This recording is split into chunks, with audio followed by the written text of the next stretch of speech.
What is going on? What's going on? What's going on? I see you guys. What's going on, Phil? What's going on, Dan? Luke? Thank you guys for tuning in. Let me see what's going on with the music. Here we go. Put that back on. What is going on, everybody? Yeah, we're going to just do a really chill stream. I've kind of updated the School of Summoning subclass I've been working on. I'll answer any questions you guys got. And I've been working on this for some time now, and I've kind of gotten in a comfortable spot. The only thing I need to work on really is this last little section with regards to the familiar spirit. I went over this on the last Dungeoneers Pack live stream that I did, but there's some actual updates to this now. So I'm going to go over it with you guys, and then I'm probably going to need your guys' help to really flesh out the, right here, right at the bottom, this little stat block that I need to get done. And then this would be ready. And then if it's ready, I can PDF this thing up, get it posted, and into your guys' hands for feedback and testing. So yeah. What's going on, Luke? So you're here. Let me put this up. So you are on. Come on, Twidget. You know you want to work. Okay. Twidget is acting up. So let me say. So Luke's saying I'm here after getting done with work for the week because of the holidays. I had the day off. So yeah, my holiday started just a little earlier. So, which is nice. Okay, here we go. Press the wrong button. Hopefully this fixes Twidget so I can get you guys' comments and questions up on the screen. Maybe I just need to refresh this. Boom, there we go.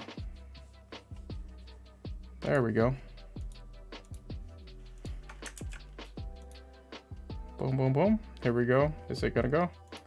Yeah, here we go. So let me move this back. Here we go. So now I can get you guys this question. So yep. Hope you guys are gonna enjoy your holiday. I believe Christmas Eve starts. Yeah, man. This one's a little one. I'm kind of just sneaking in. Yeah, I'm down to actually check out some Homebrew too. So if you guys can drop a link somewhere, or hopefully it'll go through. I don't really have a bot set up, and hopefully YouTube's own little censor system doesn't drop it off. But yeah, I'm glad you can make it then. I know my Sunday streams are like right in the middle of brunch time and church time at times for a lot of people, depending on what part of the country you're on. All right, so I'm going to go over this, what we have. I've already kind of updated it from some feedback. So first off, the full goal of the School of Summoning isn't to be this mass summoner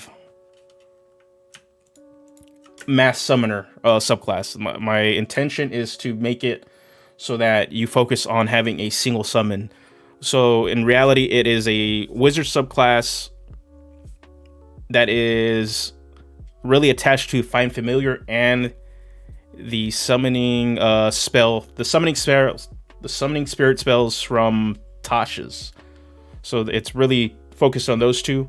I understand that the Conjuration Wizard is really supposed to be the summoner, one of the summoner subclasses for the wizard, but also it dips into teleportation and other conjuration based abilities. So there isn't too much of a tie thematically all to summoning, besides a couple features.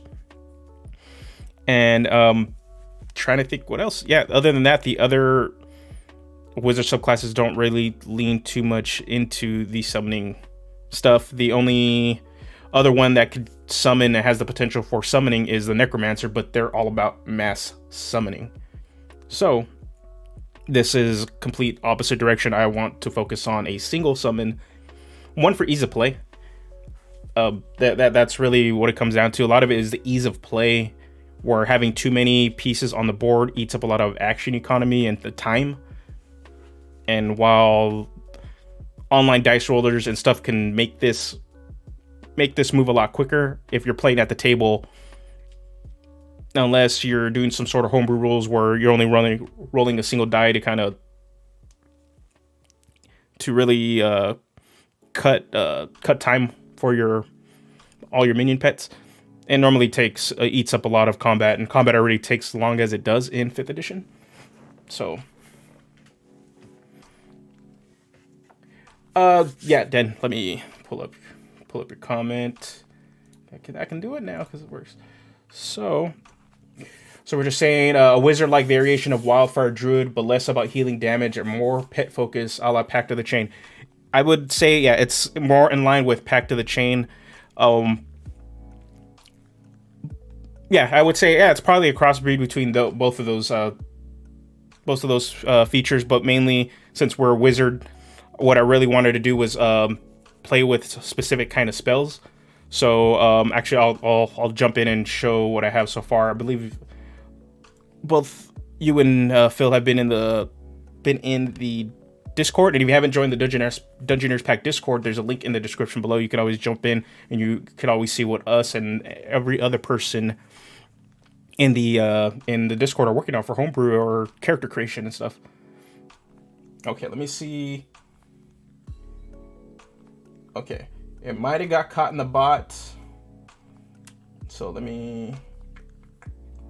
just let me know if it's up on the DMs Guild. Luke, let me know, and I can probably look it up.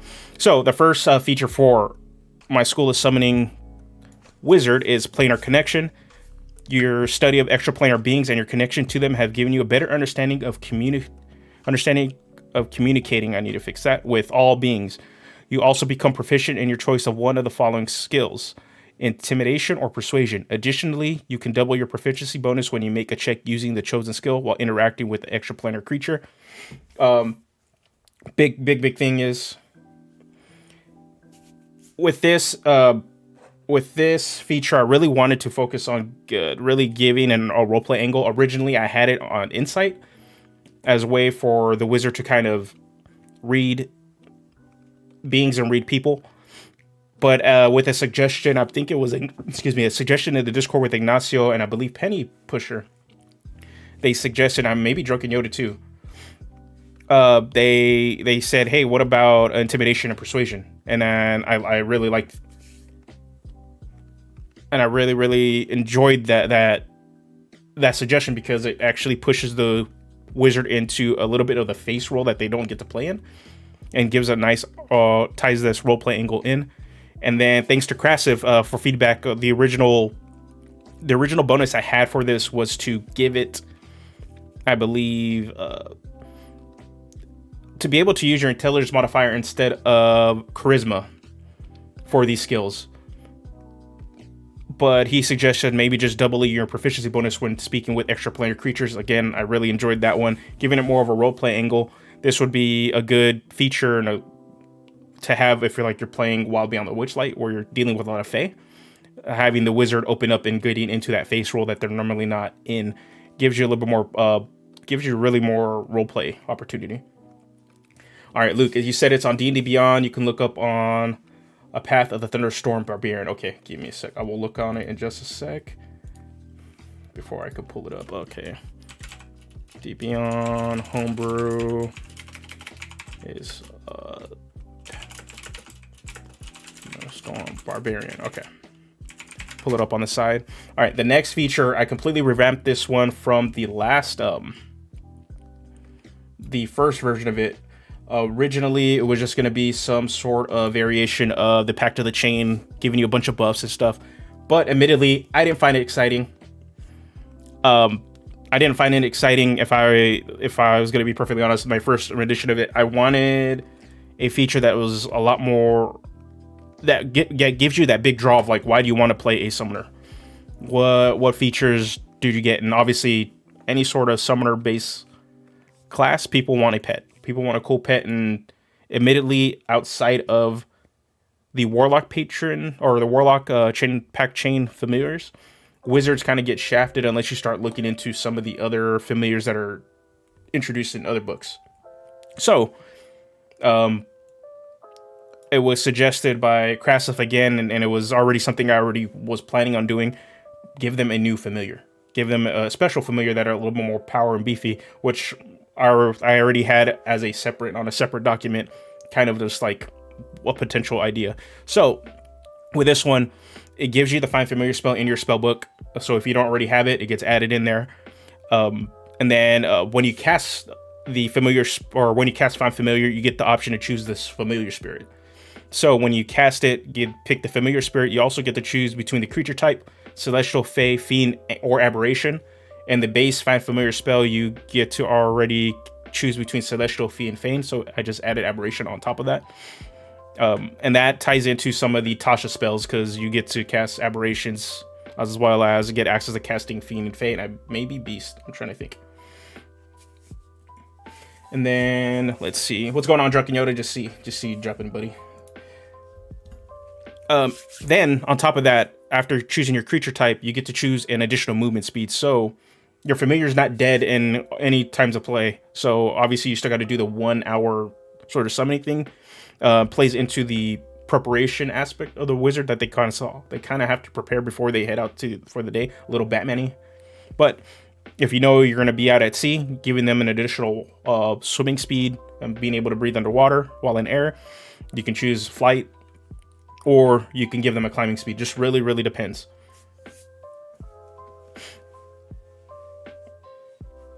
Okay, Drunken Yoda asked. Let me pull this up. And hopefully, hold on, let me pull this up. Bring up. Will I be able to call all weird and cool familiars like Pseudo Dragon and Imp? Pretty much with this, the intention behind this familiar spirit, if you want a Pseudo Dragon, you just put it together and get to reflavor it. And reflavor this familiar spirit however you want it to look. You're not tied directly down to a specific stat block in terms of how it looks.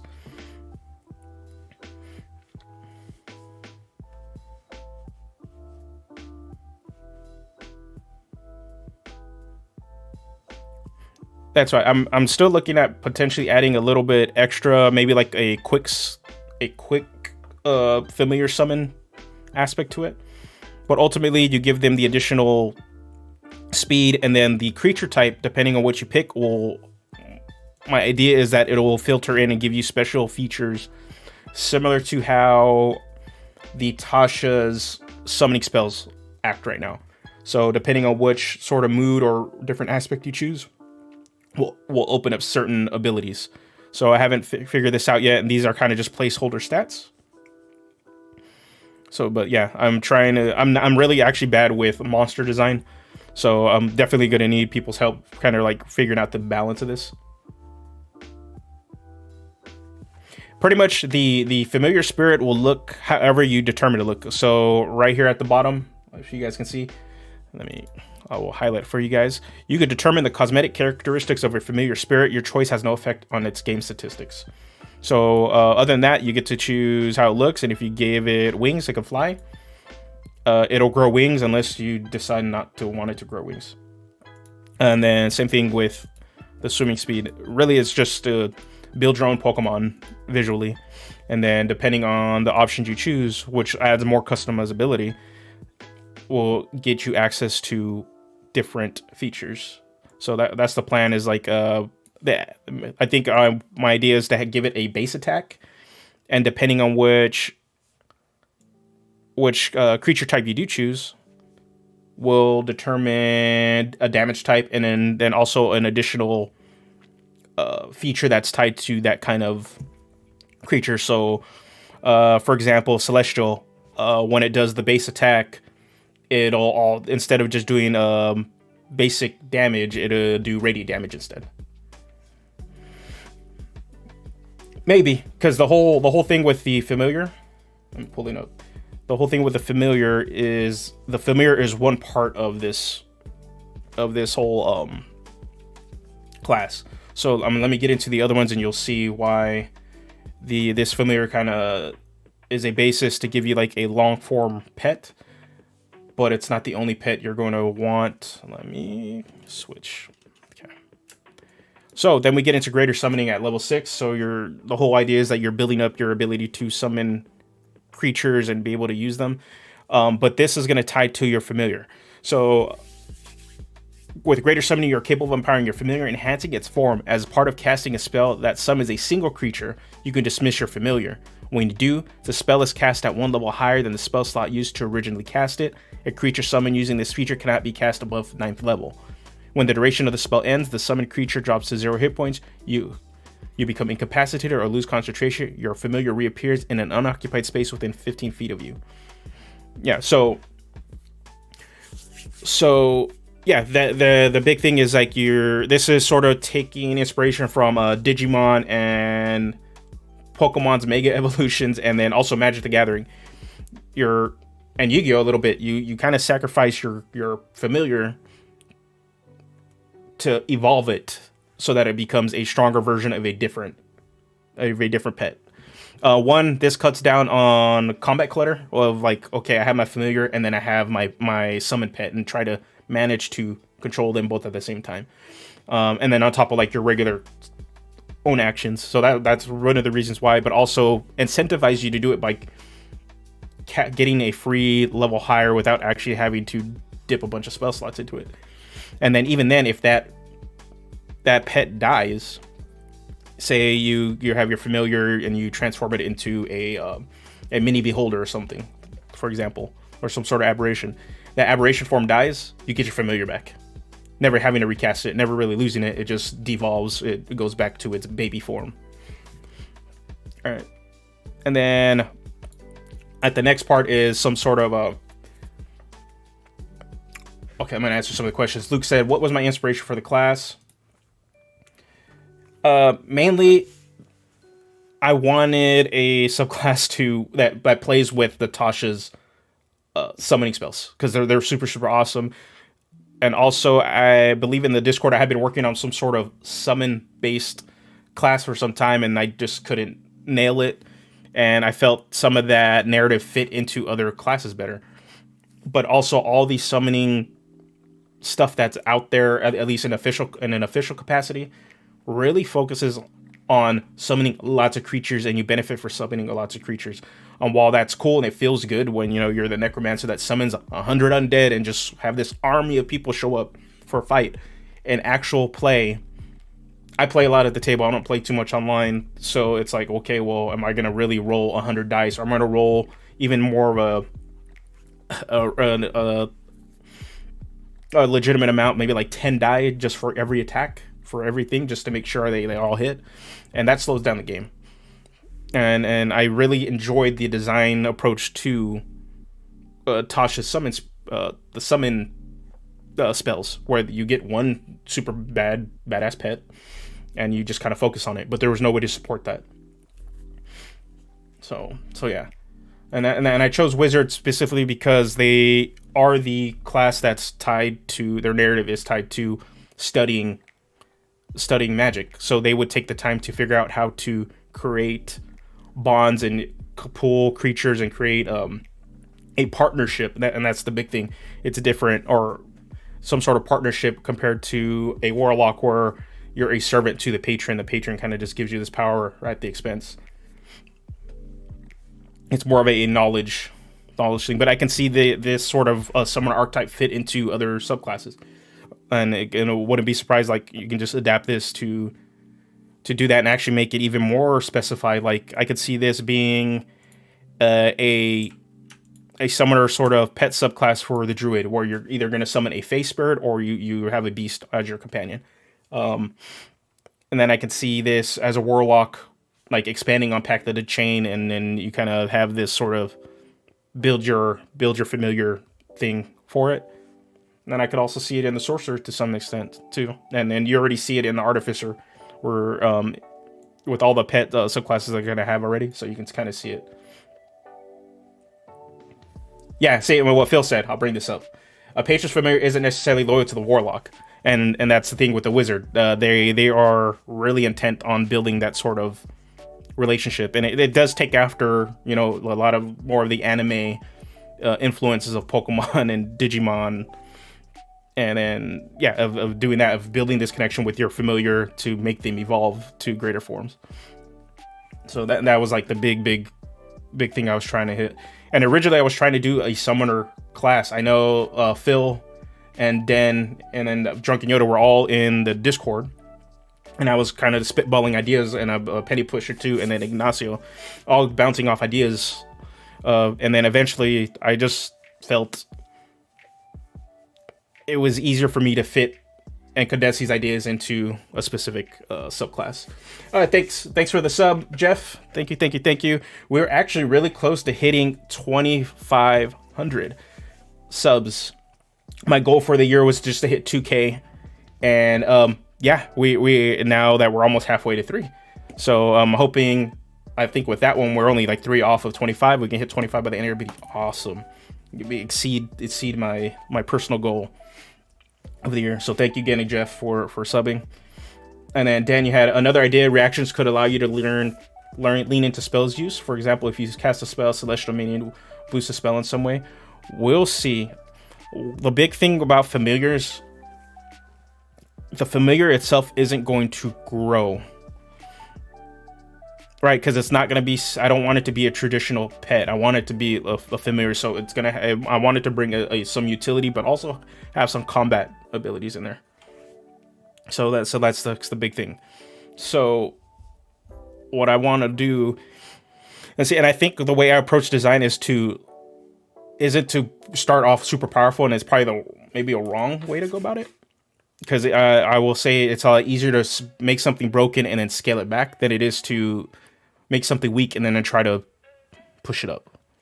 So we see this a lot in Earth Arcana, and that's why I think people get a little frustrated with it, because they have something that feels like super good, but sometimes that super good feeling overrides the scaling back, and then makes it feel worse than what it actually is when it's finally in print. All right, so before I keep getting off the rails, okay, after this feature of evolving or sacrificing your familiar to make it a bigger form, the next one is Unbreakable Bond. So this really emphasizes more of the narrative of like over time. As soon as you hit that level 10, you've really built a true bond between you and your familiar. So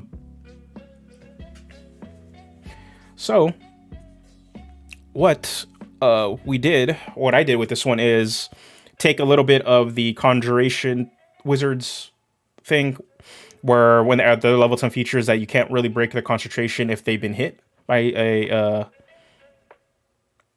the result of taking damage. It's a little boring, but since it's also focused on only your summon single creature spells, so it's only going to be focused on the Tasha spells. It does. If you have a summon spell like Conjure Animals or Conjure Elementals, where you're summoning a bunch of them, it doesn't affect those. The whole thing is it only affects if you summon a single creature. So that's the big thing. But since this is so focused, I wanted to add another feature to actually make it feel like it's worthwhile. So the next one, and to the point where this might even, if it feels like this is too much for level 10, I would rather just keep the second feature. So the second part of this Unbreakable Bond is if your familiar or summoned creature were to drop to 0 hit points. As a reaction, you channel your arcane energy to keep them on the plane instead of dropping them to an amount of hit points equal to your proficiency bonus. You must finish a long rest before using this feature again. So it's another, excuse me, it's kind of a variation on the half-orcs racial trait, right? So the half-orc racial trait, if they drop to 0, instead they drop to 1, keeping them in the fight. And this one just gives them a little bit of extra little hit points, tying it just to your proficiency bonus. In reality, there's no real difference between 1 HP and what's that level 10? Like, I gotta pull up the feature, because there's no real big difference between 1 HP and, let's see, and let me pull up. And I think proficiency bonus is, let me pull it up. But yeah, you get the point. There's really no difference between 1 and whatever proficiency bonus you get at that time. So, and that's really all it is. It's just 2 smaller effects. Okay, yeah, they would get 4 HP. No, not a big deal. At least at level 4 or at level 10. It just keeps them around for at least 1 more turn.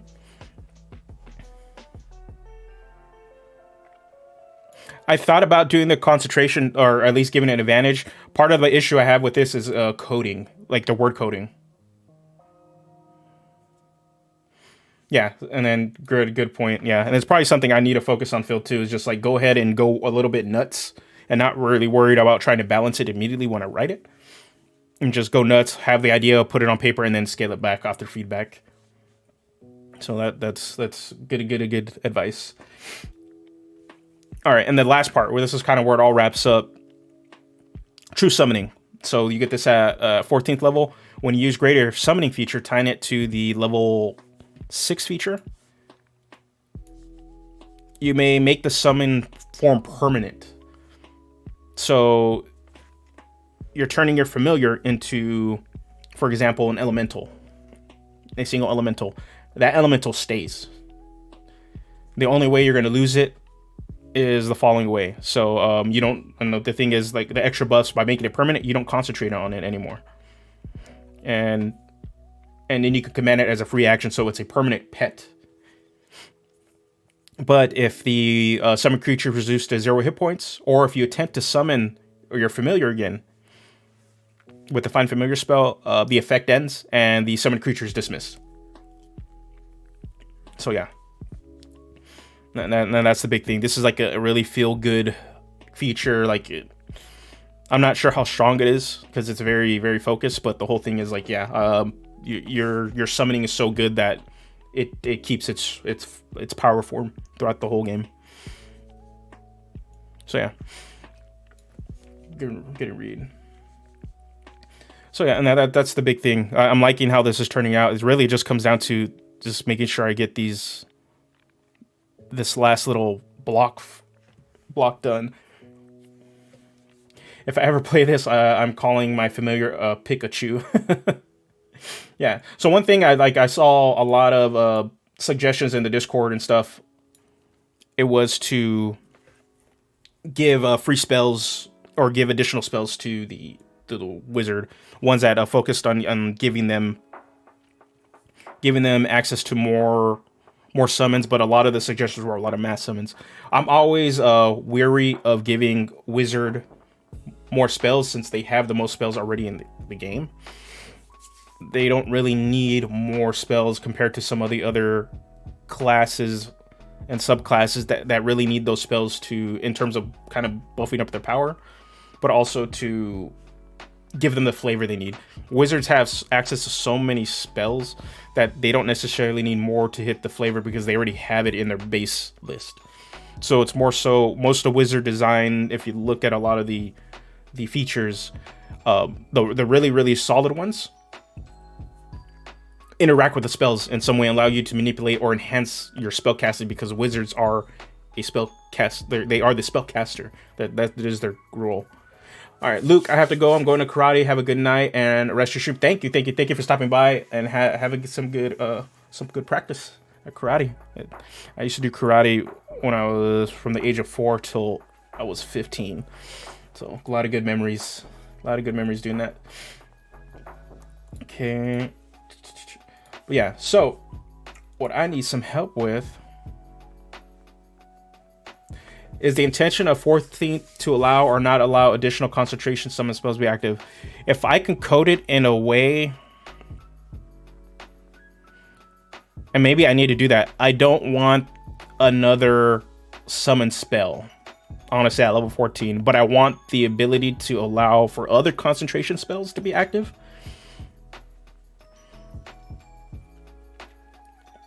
So it's one of those things. I personally would not want it. I think it breaks the flavor a bit by allowing them to summon an additional pet. But also, I'm already looking at through play. Eventually, you're going to run out of uses for greater summoning and stuff. You're going to run out of uses. So at certain points, you're just going to be having your familiar, and you're going to have an additional pet, right? So there's already stuff built that I already know in actual play that's what's going to happen. So regardless of how much I can limit it, the best thing I can do is incentivize it. But over time, people, as you play, like if you run out of uses for greater summoning, well, you're still going to have your familiar and you're still going to have your summoner. Yeah. Yeah, so... Yeah, and then there's also, the one feedback I did get is that this is a non-bow. This things kind of counteract with each other, as the Unbreakable Bond part works against the true summoning. So yeah, so I think maybe if I add in a little extra line, if you summon a creature, is reduced to 0 hit points, or if you attempt to summon your familiar with found familiar, or cast a spell. Action. There we go. Or cast a spell that summons a single creature that summons another creature. Because now I'm thinking it's like, okay, that summons another creature so that if somebody tried to get sneaky and cheeky and be like, okay, well, I have my permanent pet and I'm gonna conjure elementals and just summon a bunch of little imps. I think that solves that part. What's going on, SWAT Cat? If you perform a conjuration, the reason I'm not coding it as conjuration, because that means I'm just creating a variant of the conjuration spell.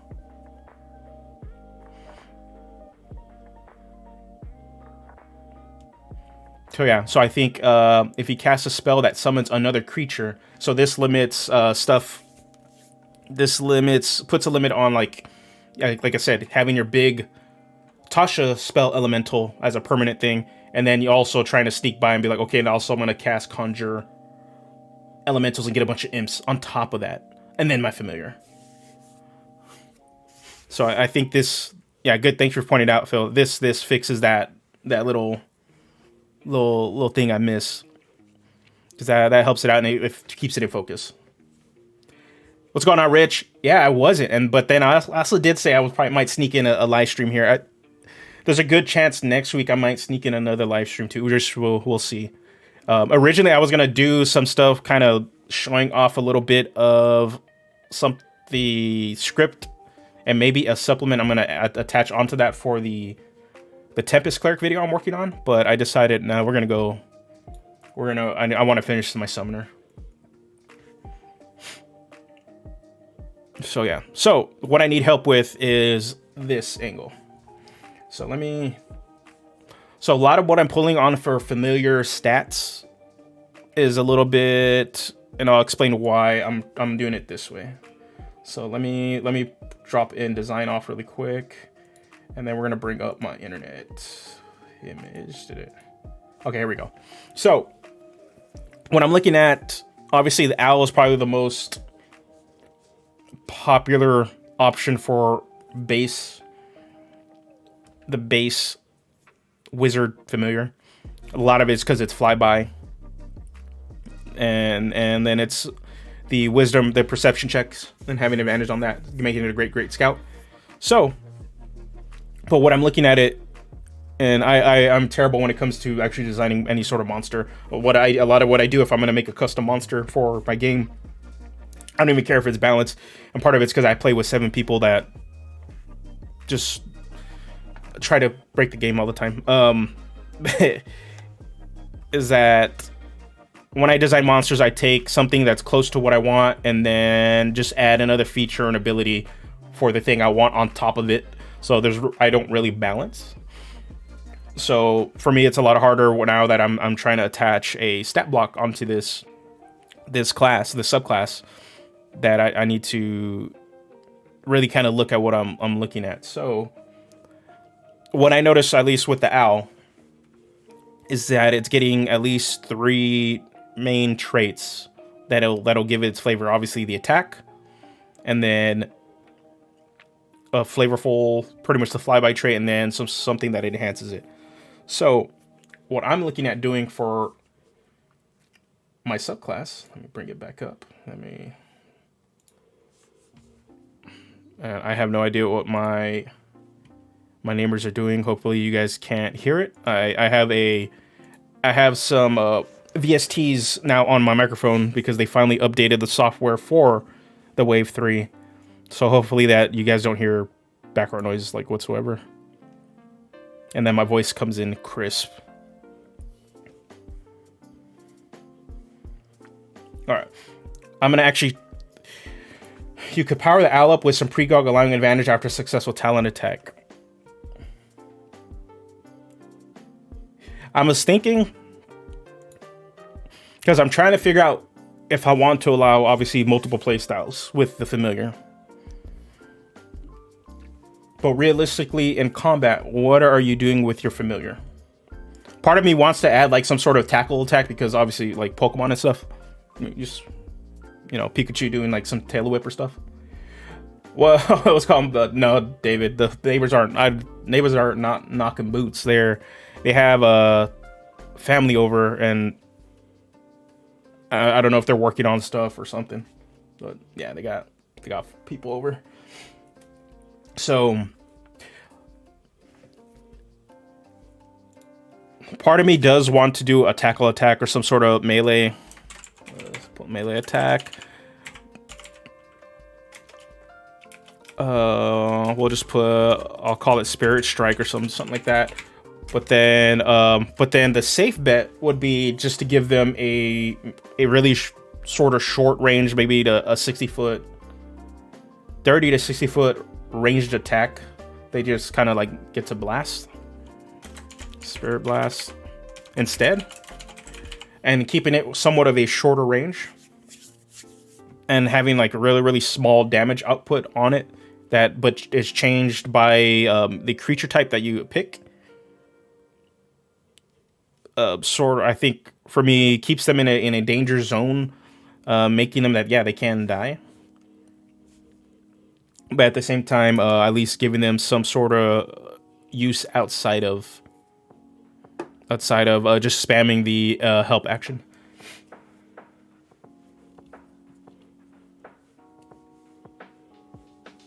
Okay, yeah, and that's what I'm thinking too. I'm thinking exactly. Rich brings up a good point. Let me pull it up. So yeah. So familiars are not good for dealing damage. So status effects can keep the relevant at higher levels. And yeah, the one thing is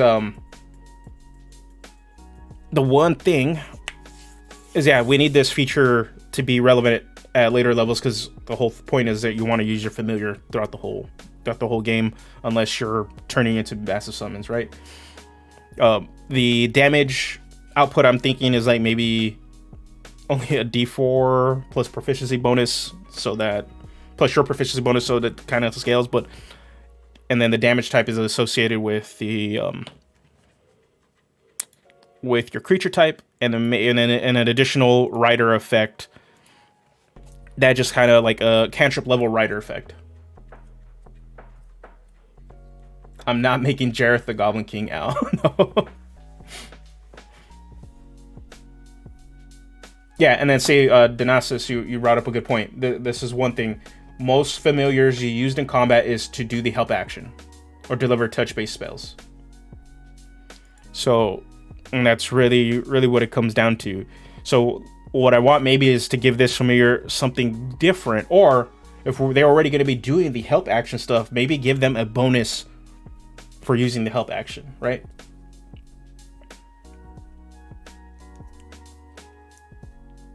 So that's what I'm thinking. So, because I'm not really,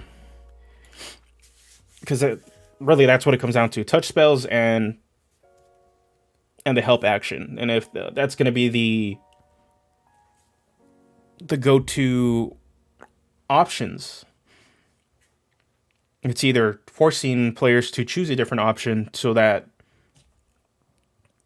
you actually do something else with the familiar, and this would make it feel different, or rely on those go-to options of the help action and then do something very similar to what they did with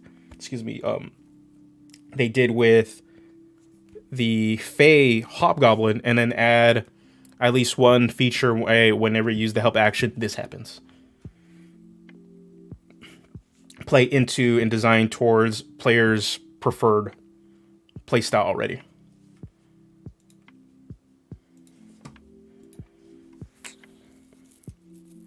So that's my ideas right now. Let me see if I can bring up the Fey Hobgoblin. See if we can bring this up right now. I want the official doc. Folk of the Feywild. Okay. So we'll bring this up. Okay, we'll bring this up.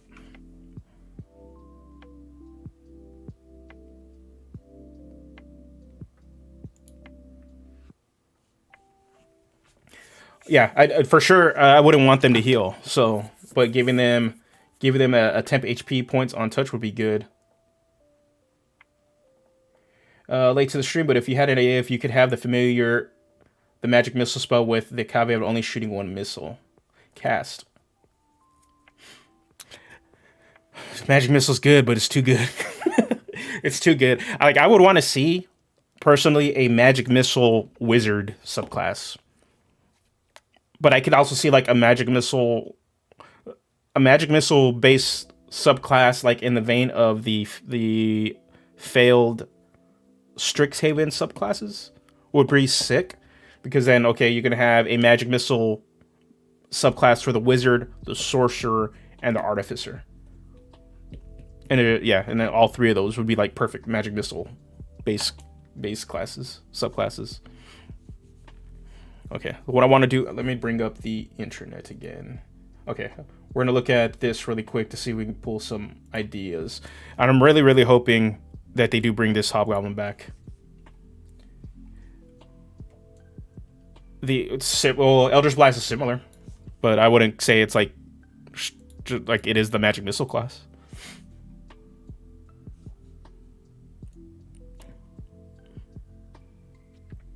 Because Magic Missile, at least, it's never missed. You're always hitting.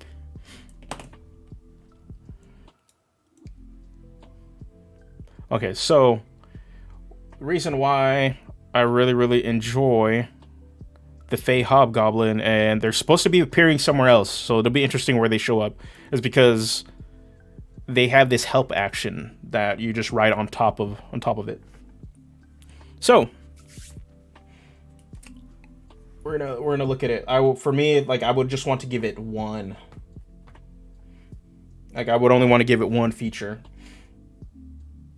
unless the whole point is to that'd still be a lot. For me, that would still be a lot, like having this help action thing that just changes based off of what support thing or creature type you chose. Well, actually, that's not a bad idea. That's not a bad idea. That was not a bad idea, actually. That could be something we can do, is that whenever they take depending on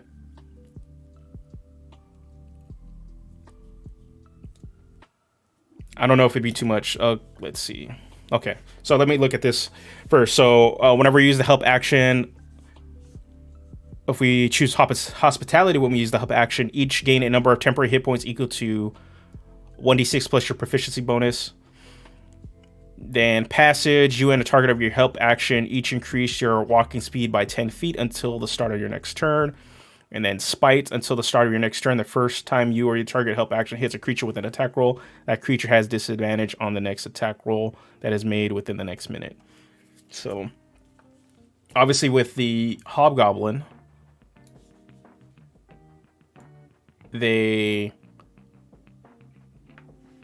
have it so that the help action, this is all third level too, so we got to keep in mind the intention behind this feature is to be able to do all these special effects at third level. So there might be a power thing that we need to really consider in terms of the kind of effects we should put on this. All right. So let's see.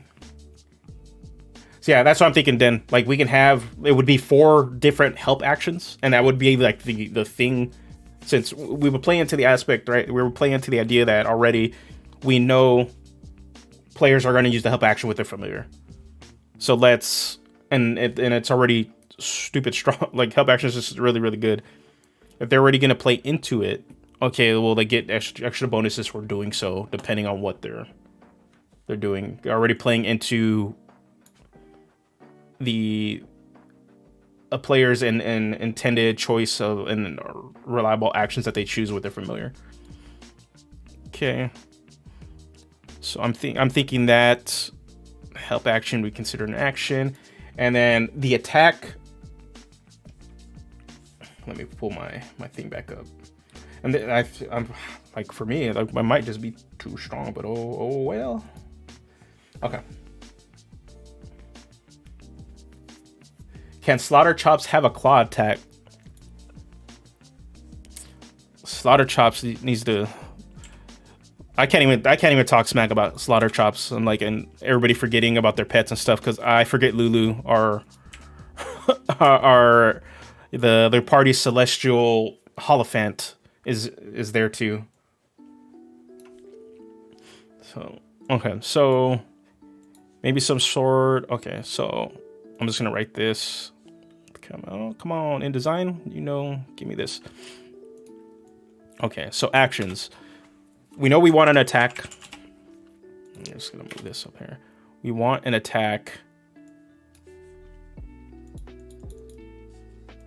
And then we want a help action. Help action tied to creature type. We'll just do damage tied to creature type. So we have four creature types, right? If you want scaling, then allow the choice of 4 to 5 weaker abilities and tie it to proficiency bonus. There's a value in the flexibility at later game. Yeah, that's definitely what we should do. A reaction. I'm not sure we should have a special reaction. So I think with just an action.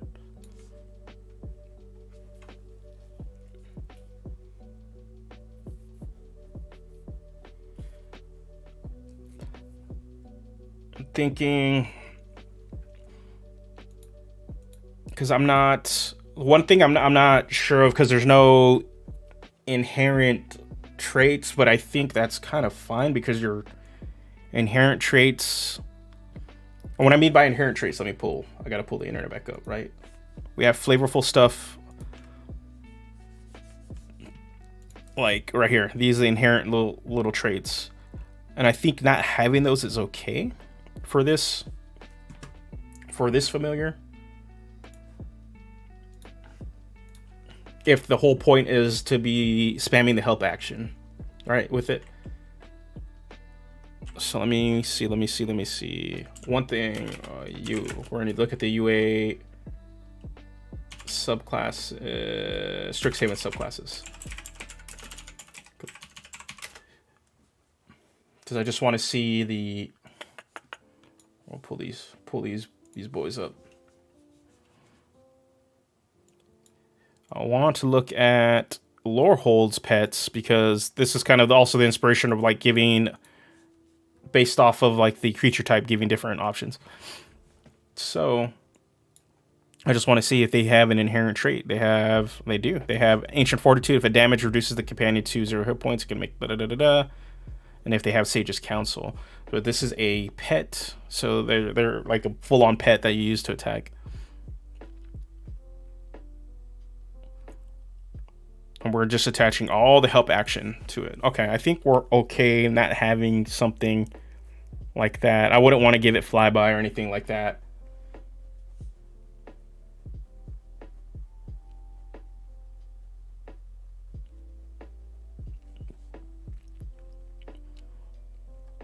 I think that would be too much, and that would be more so like putting everything in it on the familiar. And if that was the case, I probably would want to do a new subclass that is in similar vein of like, you get a familiar and your entire level progression, it wouldn't even be a summoner, it would be like a school of familiars or something like that, and you just focus on like boosting up your familiar. Strixhaven subclass PTSD. They had like, oh man, those subclasses are good ideas, it's just poor execution. Shout out to Ukulele Bard, because the supplement he did for him, he led on for Eberron, that you can find the DM's Guild I'd like, give me a sec, I can get the name for it. But he did a supplement using the Strixhaven classes, and they were super, super, super awesome. That it was like this is like the design space that this should have gone in, all right. And the Strix classes themselves, the subclasses, interesting ideas, just poor execution and needed more time. And honestly, if they would have nailed it, they gave themselves more time on it and nailed the idea, I think the Strixhaven book would have been better. At least more exciting. Instead, we got Silvery Barbs as a spell instead of as a tuned down feature, right? That's like you, and then yeah, and then we got the mascots that would have just been cool as pets and stuff in the base classes. A lot of ideas they could have played with. This makes me want to build a card captor subclass or Yu-Gi-Oh subclass so I can tell heart of the cards as I sling spells at my enemies. I believe it is Ian Worlds Publishing. They have a class book that it's called A Touch of Class, and there is a card caster class that's built around casting spells and stuff with cards. One of the subclasses in there is about casting a familiar with cards and casting creatures with cards. That fits that whole Yu-Gi-Oh thing. It's sick. Okay, so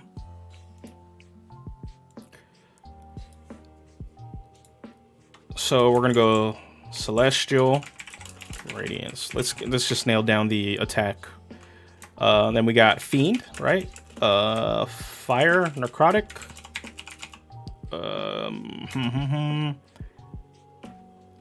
Then we got, I said Fey, Psychic.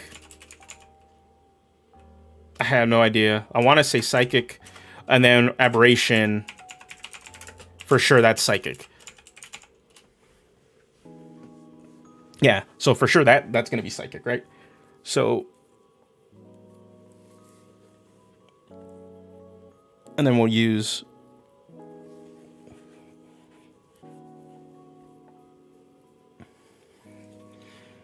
And then actually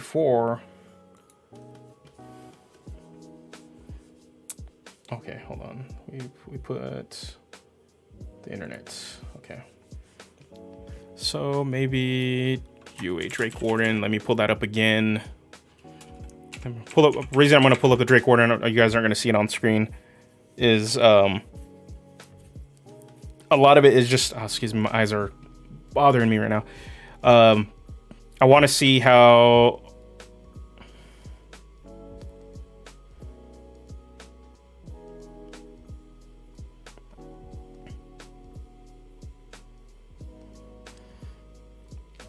ooh, okay. So there's a way.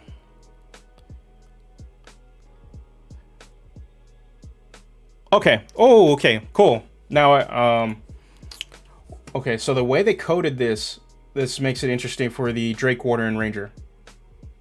Hey, thanks for stopping by, Phil. Thank you. All right. So the Drake Warden, the way they actually, I will pull it back up. Let me see, so you guys can see. That's interesting. So the way that they coded this for the Drake Warden,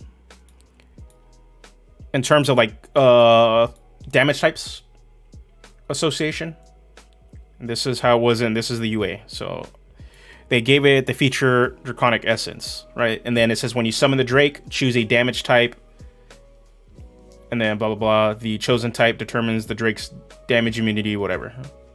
And so I think for this thing, we can do something called like Familiar Essence or Spirit Essence, right? Spirit Essence, and then let's see how they worded it. When you summon the familiar spirit, I can put Choose a creature type.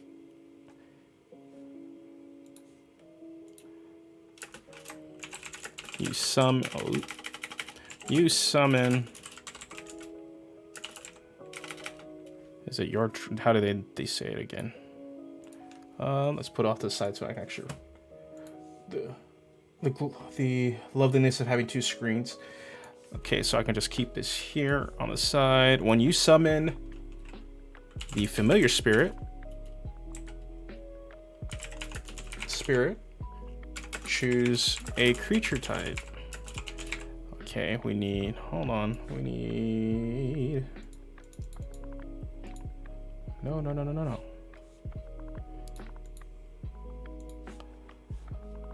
That was 17, okay.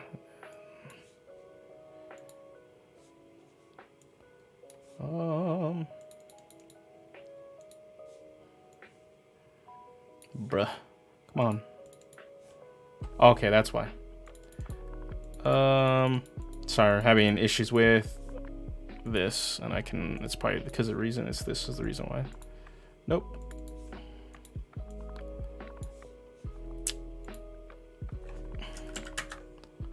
Whatever. Okay, I'll figure it out right now. Stupid formatting.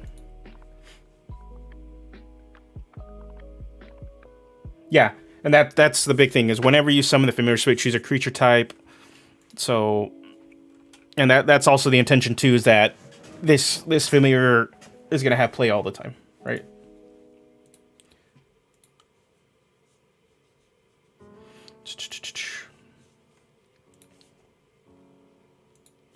So, when you summon the familiar spirit, choose a creature type.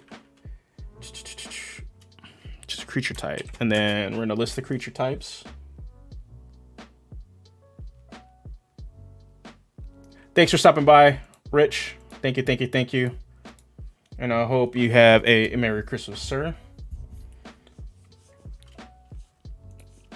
Choose a creature type, and it's gonna be Celestial, Fiend, Fey, or Aberration. Chosen type.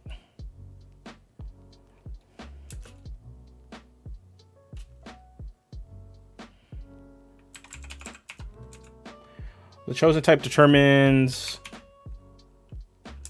the familiar spirits.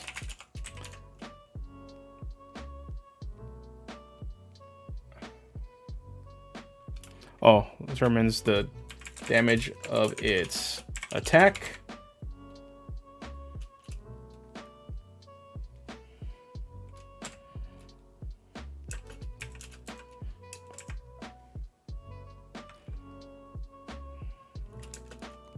Help action ability. This one. So. Man, I really hope.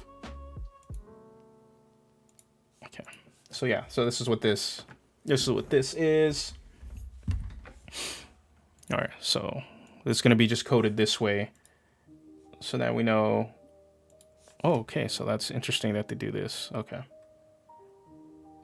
So it's coded this way. So it's bold and italic. Interesting. And it's like this. Boom. Okay. So only thing we need to list is probably the damage types. So Celestial, Radiant. And I'll format this better. Fiend. The only thing is that we need to figure out the damage types for that is associated with Fey, right?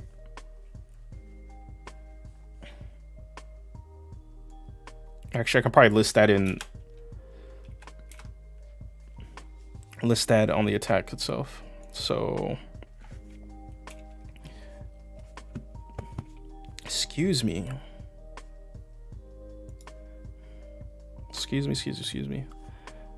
Okay. So just move this over here on its own. What's going on, Wally? The font I'm using for this, it is Source Sans Variable. That is the name of it right here. This one is in InDesign, I believe, but it should be a free font, I think. Okay. So hold on, pulling up the. I don't want the main attack for this to kind of like be like a big thing. So let me see. Let's see. What kind of attack are we gonna do, right? Spirit attack. we'll get a name for it.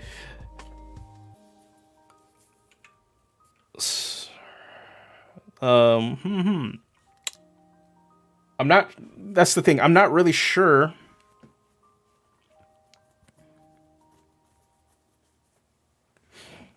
Whether this should be a melee attack or not.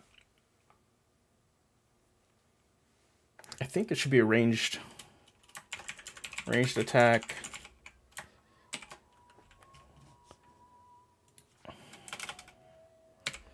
Spirit strike or something like that. Spirit blast. Ranged attack.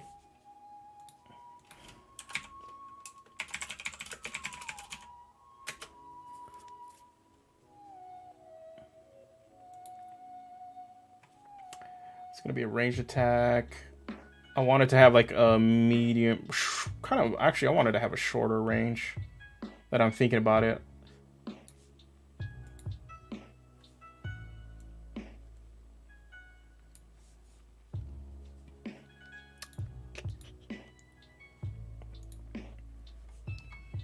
Range attack, hold on. I'm pretty sure my formatting is going to be completely terrible with this.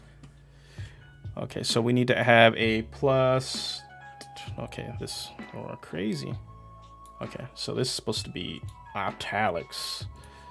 This is supposed to be bolderino. Okay.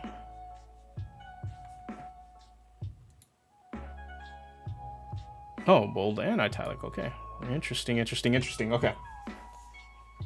Yeah, I'm thinking a 30-foot ranged attack.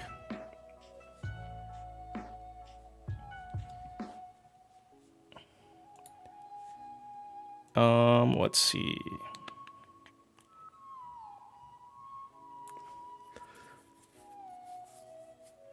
Trying to think. Okay, so I'm just gonna use the 3 plus PB plus PB to hit. Reach 30 feet. 1 target. Hit 1d4.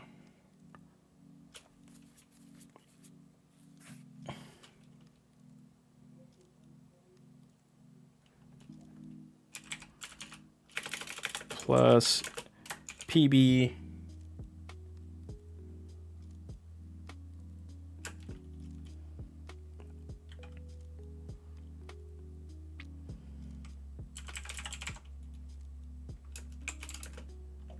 Type determined by the familiar spirits. Spirit essence. That's how you code it. Okay.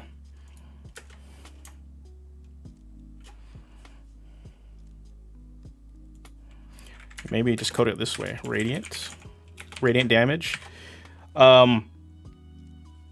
We know psychic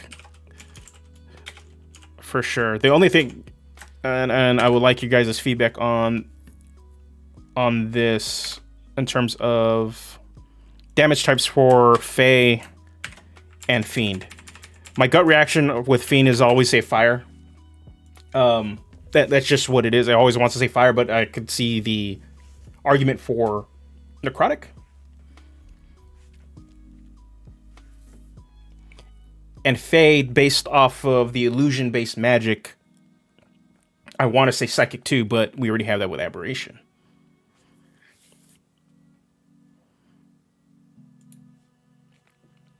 So I don't know if there's other damage types that you guys have seen with the Fae that you guys would suggest in place of just doubling up on psychic. I think just to keep this necrotic.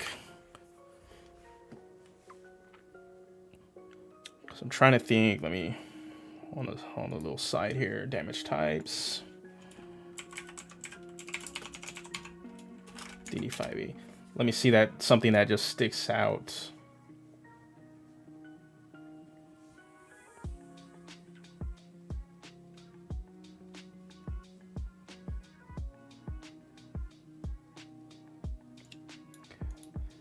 Wondering if like I can sneak in force, you know, just sneak that in somewhere.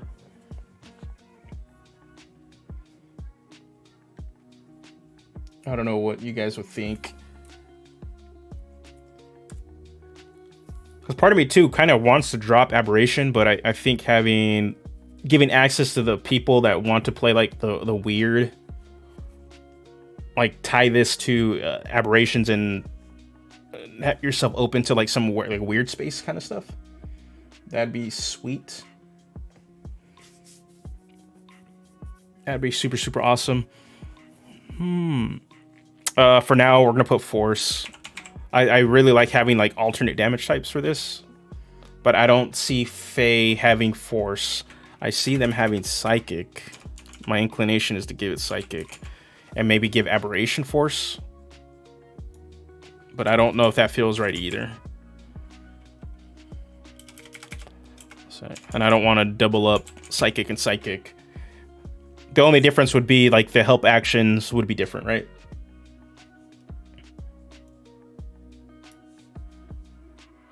Okay, and the sad thing is we're not the familiar spirit. Unfortunately, it's getting cut off. We're running off the thing. So let's take this crap off. And yeah, we just need to do the help actions, and then like we get the help actions. We're pretty much done with this boy.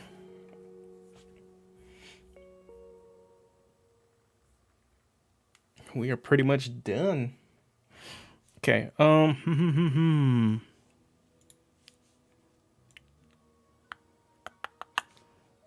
Let's see.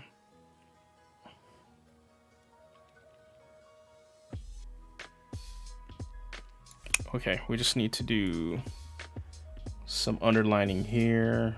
I know there's an underline somewhere.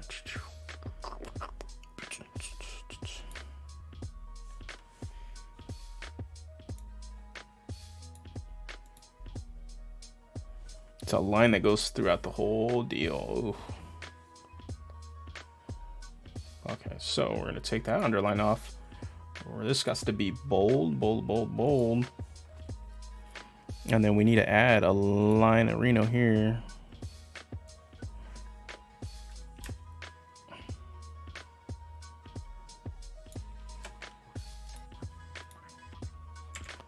Okay, there's that.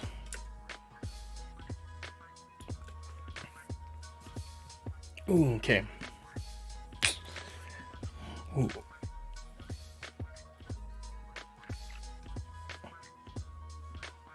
What I don't like is some of this right here. I don't know why it's doing this. Word formatting.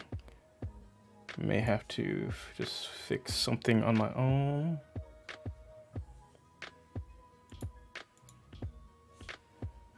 Maybe it has to do with these two interacting. There it is. That's what it is. Cool.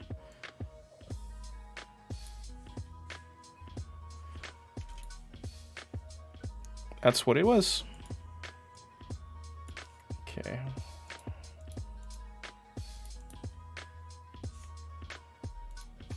That's what it was. All right. Fortunately, we got a little line right here. Okay, we gotta do that here. Cool. Pretty much this is almost done. And I'm trying to think if I just bring all this, move all this stuff around and just keep the familiar spirit right at the end. But I'm trying to look at the deal here. No, this is gonna be Okay, we need to figure out some help actions now. So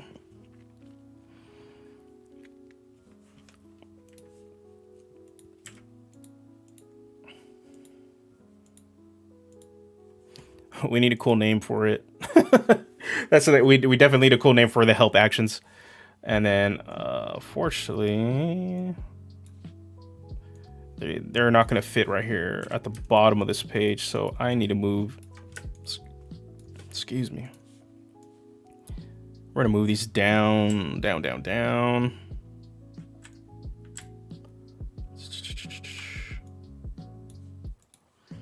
Pretty much we get this. We get this done right here. This little section, this is ready.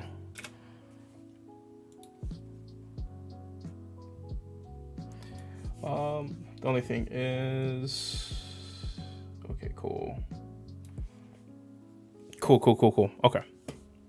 So if you guys have ideas, drop them in the chat. Okay, what I'm gonna do is just, we're gonna do this. Actually, no, I wanna. There's gotta be a way to do this. Excuse me. Okay, there's gotta be a way to do this. I want to know how they format the help action. That'd be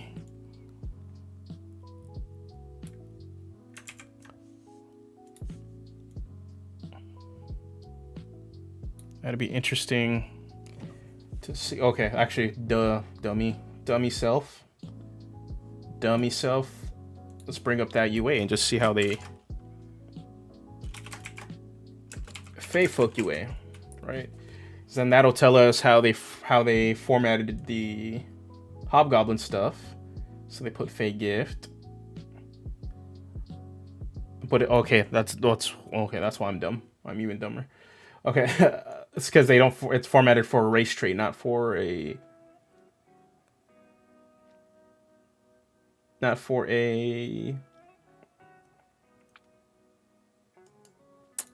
Not for a combat stat.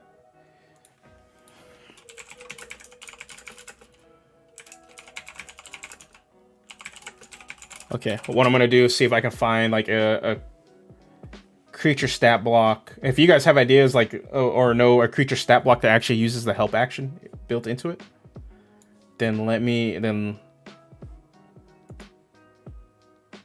because I would love to see it.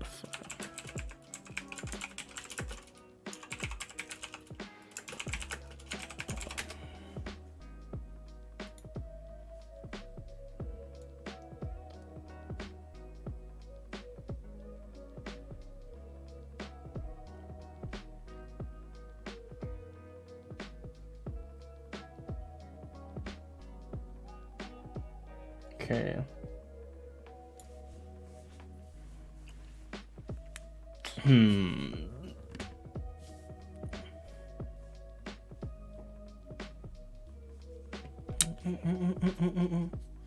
Yeah, I don't see.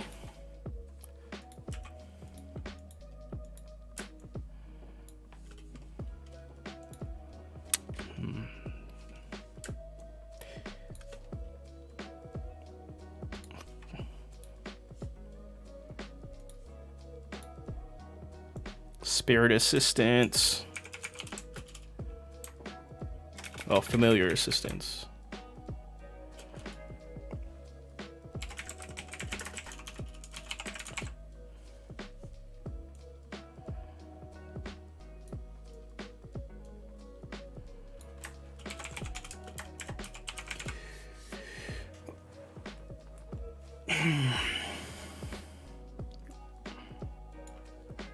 Okay, actually, I think I can word it. I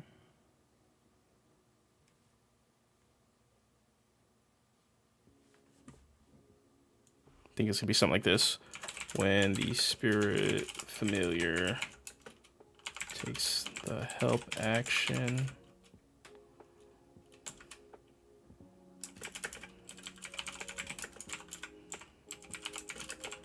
is granted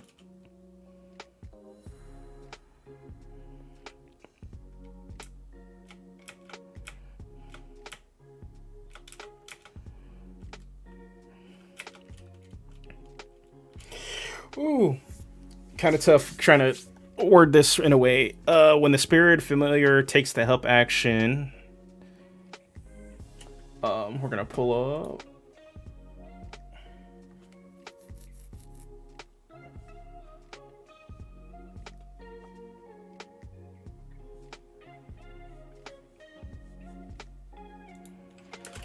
The target of the help action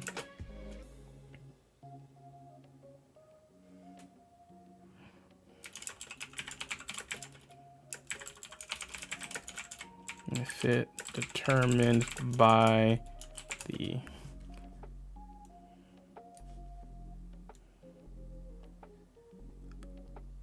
okay. I already forgot.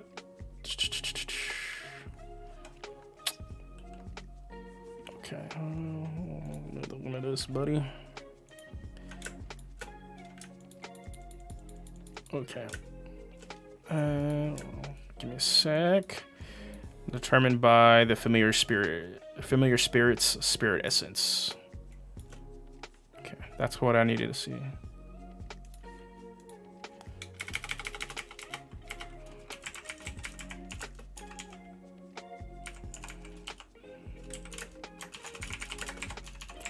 All right, and then boom.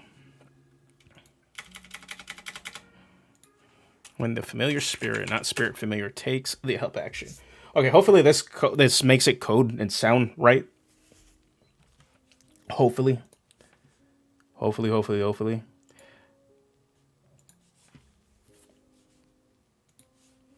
So, with this, the familiar assistance, when the familiar spirit takes the help action, the target of the help action is granted an additional benefit determined by the familiar spirit's spirit essence. And then we can code it Celestial, Fiend, Fae, Aberration.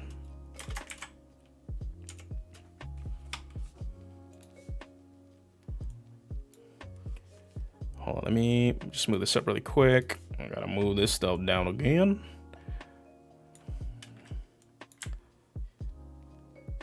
The kind of effects I'm looking for, to be honest. And oh, I didn't realize this. Okay, cool. We need some effects that kind of just like scale, right? That's kind of what we're looking at.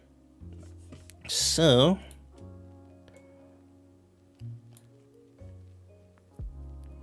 familiar assistance. When the familiar spirit takes the help action, the target of the help action is granted an additional benefit determined by the familiar spirit's spirit essence. So what we're gonna do is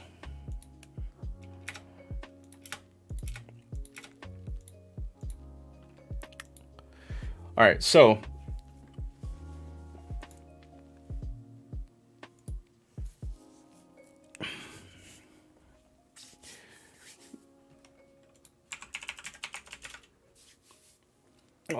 this is gonna play into the different play styles.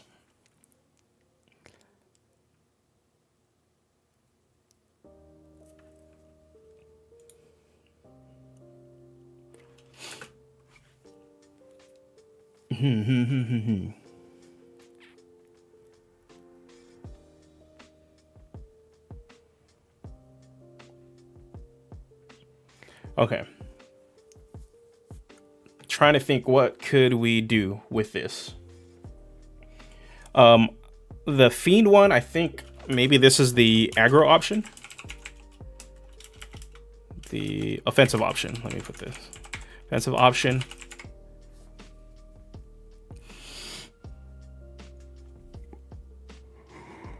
Excuse me.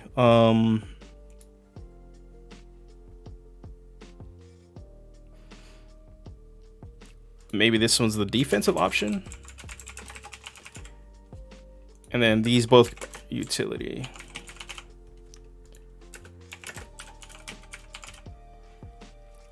Something like that. That's what I'm on my head's at. Utility, defense, defensive.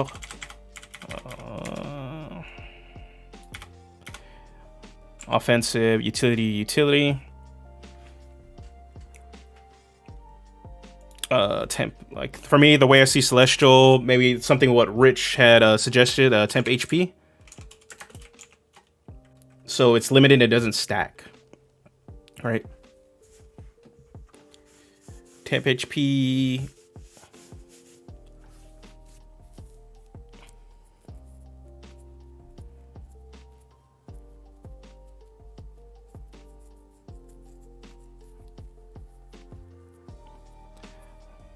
Okay, temp HP.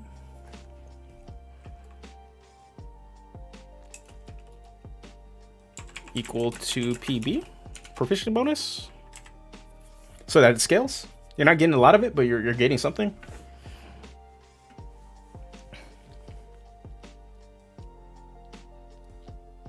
Offensive. Faye, I'm thinking maybe some additional. I'm sure. Let me see what the.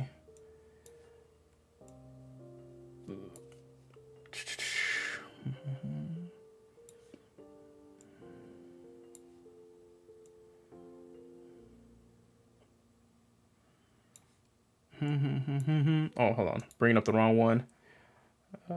Let's see. Let us see. Level fight passage. Okay, so.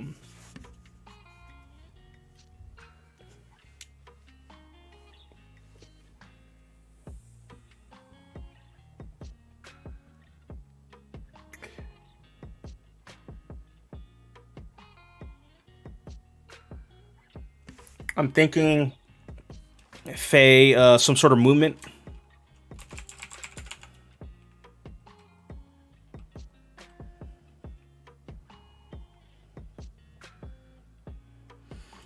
Movement option.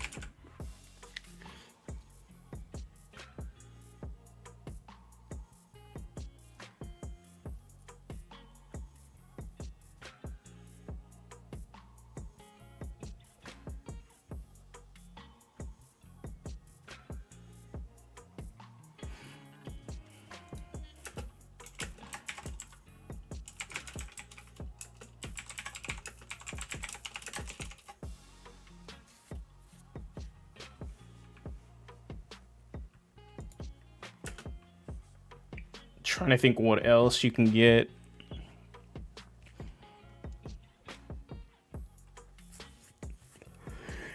Excuse me.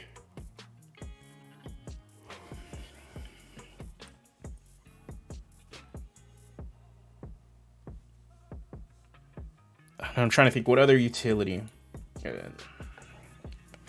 What other utility can we give this? Because part of me also just kind of wants to drop Apparition, even though like it opens up some interesting like potential roleplay options. Like I can see taking a school of summoning this subclass into like a star, or excuse me, a Spelljammer campaign, and then the pet you keep summoning is an aberration. You're tied to stuff.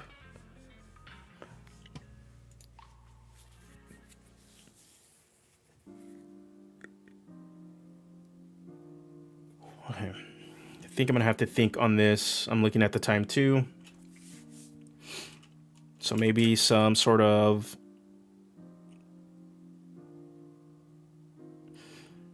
and I need to relook at these. I kind of want to have like with these help actions, because giving an ally advantage on something, on whatever action they're taking, is really, really good. And most likely in combat, this is going to be advantage on an attack, right?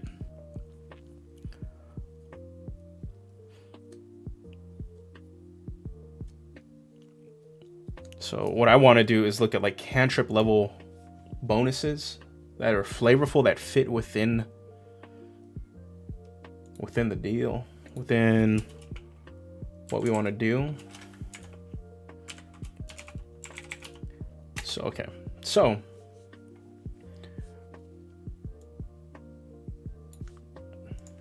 and maybe look at options that tend to not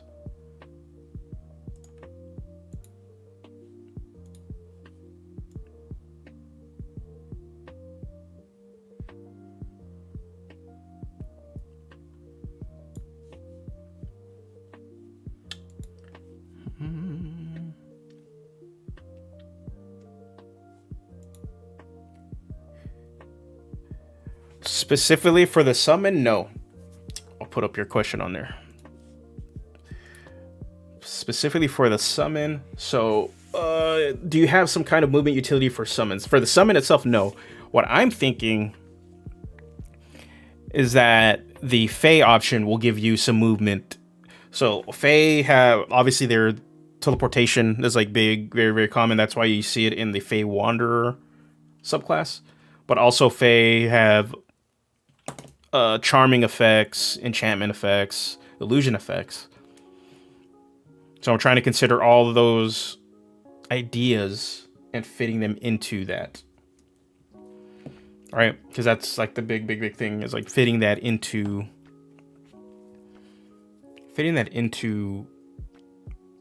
the sort of help action features. But I'm leaning on a utility movement option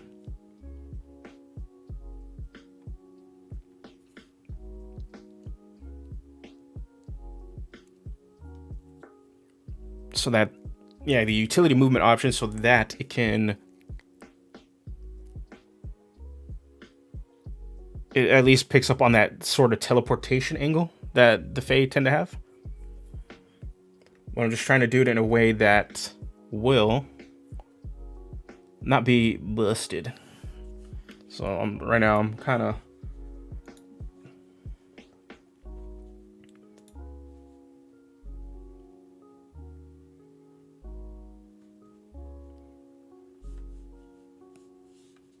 trying to think like Fiend and stuff, dancing lights, just looking at the small, like some of the other effects. Ooh, code thoughts, I forgot about this one.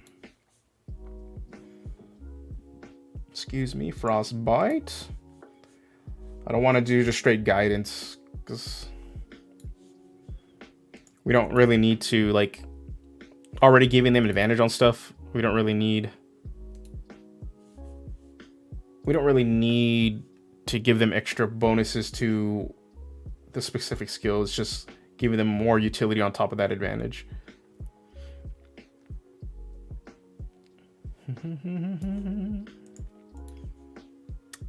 Man. Okay, I'm trying to think. I'm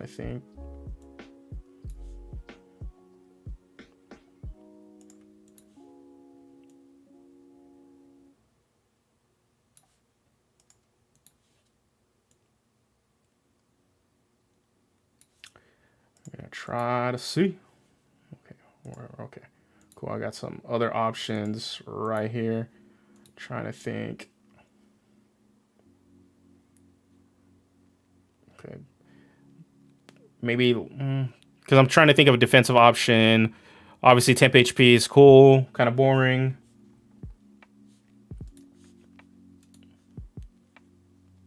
Shield touch, code. Like one thing I want to see: you pull a memory idea or message from your mind and transform it into a tangible string of glowing energy called dot dot dot dot dot. Encode thoughts, no. And encode thoughts, like effect for the aberration would be cool, but that's tacked onto the help action, so it's like trying to figure out how to actually make it work. Is the thing.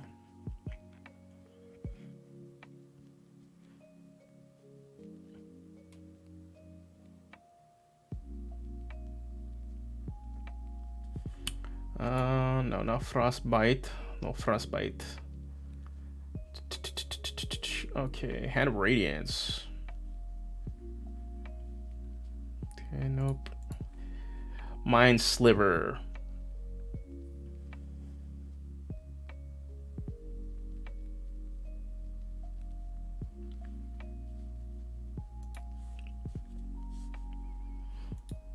Maybe this is the offensive option.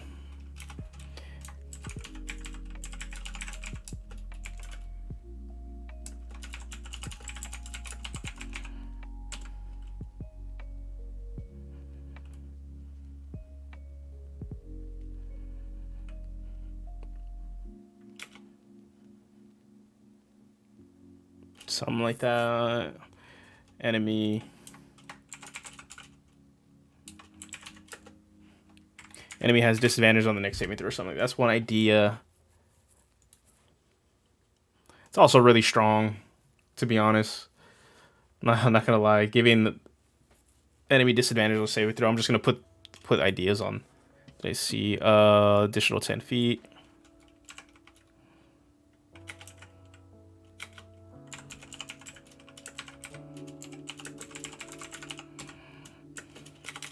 Another idea is hindering terrain.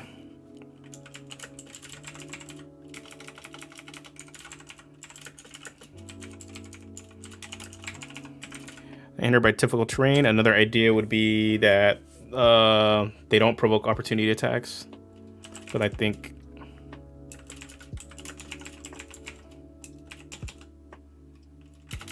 attacks of opportunity. Attacks of opportunity. I think that last one's a little too strong. Okay, temp HP equal to PB. I'm thinking also